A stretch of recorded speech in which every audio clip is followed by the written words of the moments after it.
Being very entitled and controlling, narcissists have no difficulty stepping all over your personal boundaries. So that's why I put together an extensive video class called This Is Me. It has 25 videos, written documents, guided questions. I'm going to teach you how to have healthy boundaries. There's a link below, and I hope you'll find it to be quite therapeutic.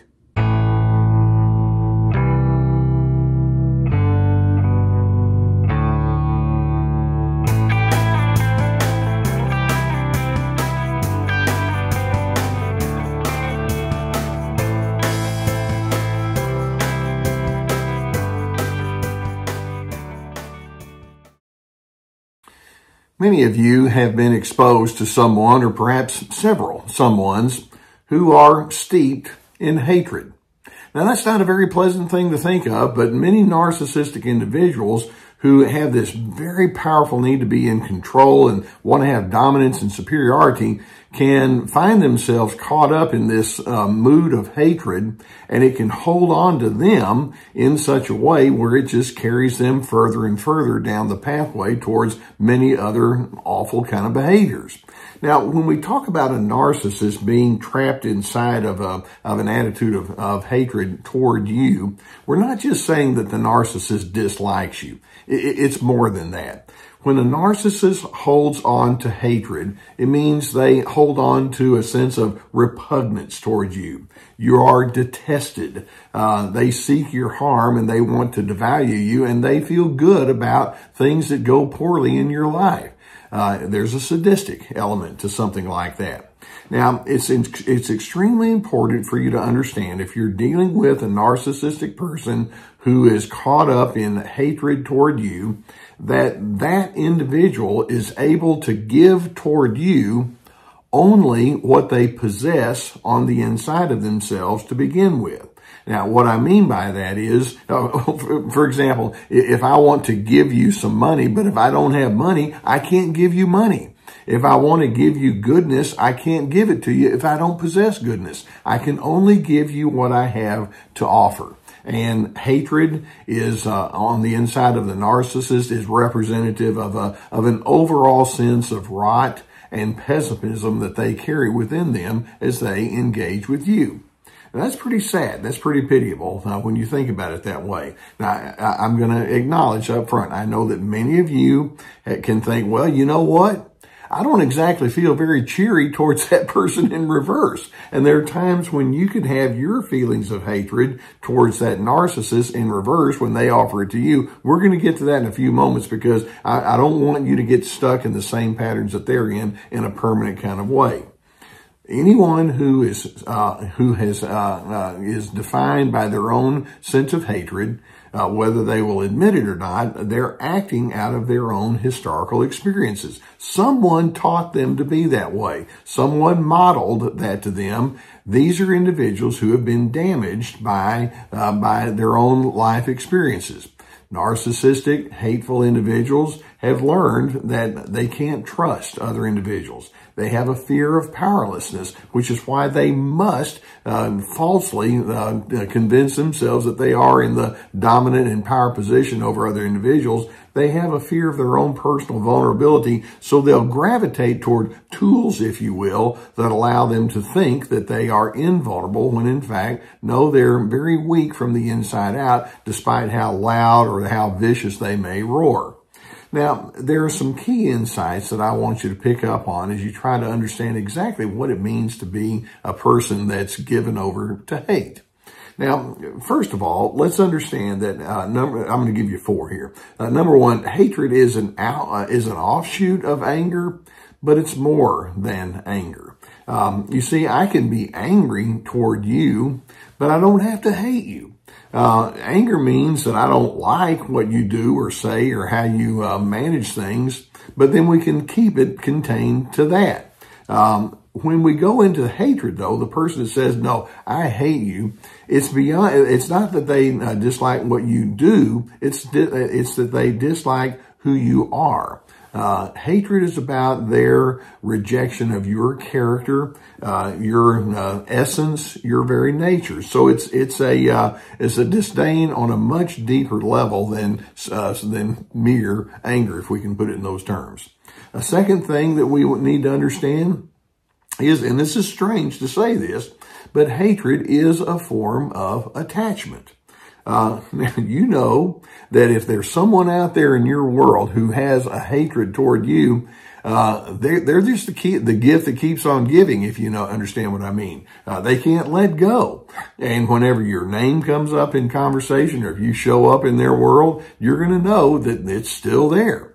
And in its own strange way, it's their way of saying, well, I can't walk away from my emotion of hate. I can't be neutral. I can't be different. I can't heal. And there's a codependent element that's there. And by that, I mean, their emotional well-being is so tied to who you are that they don't have any internal strength to draw from. And so, they remain tethered to you through their codependency. You just didn't give me what I want, and I'm going to hate you until I, can get what I want from you, which will be never. And then a third thing that we could say, therefore, because of what we see there, is that their hate is going to linger. It's going to stick around. Narcissists in their hatred make a long-term commitment. Now, they may not say, like you do, let's say at a wedding ceremony, I commit to this, but they're committed to being people of hate. Like I say, it gives them a feeling of power, and it's like, well, if that's what it gives me, I'm all in. And then, in addition, then the deeper they go into the hate, or the longer they hold on to it, they also are defined by being closed-minded. They're extremely binary, all or nothing, black or white, and they think, I have no need to think anything through on any kind of deep or meaningful level. I don't do that. I don't want to do that. I don't want you to make me have to think about this. So you can see that when that narcissistic person is given over to their hate, they're inside a cage that keeps them feeling imprisoned. Now, again, they won't see it that way, but nonetheless, something inside their spirit has died, and that something is the ability to love. I can't love, I won't love. Now, they may not depict it that way because they lie to themselves easily.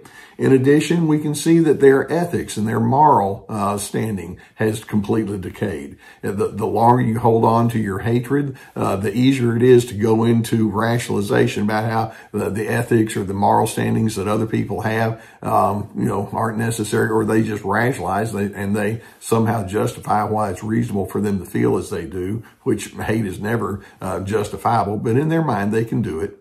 Also, it illustrates that they have a generally pessimistic worldview, and it's on the inside of them in the same way that a cancer that's untreated can be on the inside, and they become psychological cripples. Now, I know that there are times when you can think, well, I do in fact feel hateful towards that other person. And I hate them in reverse. And I know that's the case. And let's say, for example, that you've been on the receiving end of abuse. It may be, physical abuse, sexual abuse. It may be, emotional abuse or shunning. And you have the feeling that you have. It could be that you've been on the wrong side of parental alienation, or maybe it's your grandchildren or other people that you care about. It may be that individual was very predatory towards you and made your life absolutely miserable. They were a creator of ruin. They ran a harsh smear campaign against you. I get it. And so when you say, well, I hate them in reverse, I don't fault you for feeling the way that you do. The challenge that you have is we go back to that thing about being in prison. Can you learn to disconnect from your own situation with that hateful narcissist in such a way that you can maintain your own healthy self-preservation and be something other than what they are? Now, in order to do so, we're going to hold on to certain affirmations. First, we're going to affirm. It is reasonable for you to openly declare that you were wronged on a very deep level. You can also affirm that anyone who treats you with this contemptuous, disdainful attitude that you've been treated with deserves to have no position of influence in your life ever, period. It's reasonable to say that that person is someone I want to have nothing to do with. It's also reasonable for us to affirm that you're justified in saying that you're not able to maintain any kind of feeling of respect toward that person. I get it. You know, here on Team Healthy, we refer to DRC, dignity, respect, and civility. Sometimes those are just actions, and sometimes you don't feel it. And if you say, well, I don't feel the respect, it's like, I get it. I understand.